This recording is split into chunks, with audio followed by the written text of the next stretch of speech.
မိဘပြည်သူများခင်ဗျာအခုဆိုရင်အသက်80ပြည့်ပြီးဖြစ်တဲ့အမေဒေါ်ဆန်းစုကြည်ဟာထောင်သွင်းအကျဉ်းချခံနေရတော့မှာပဲအခုဆိုရင်အမေဒေါ်ဆန်းစုကြည်ဟာထောင်သွင်းမှာ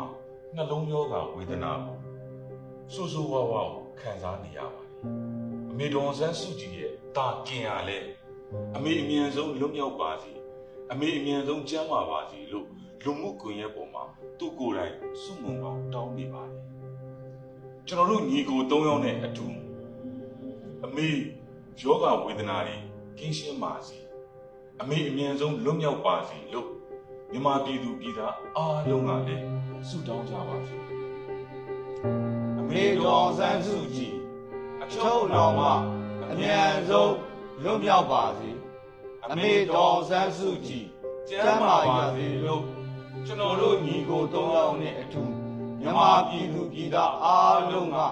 ဆုတောင်းနေပါတယ်အမေ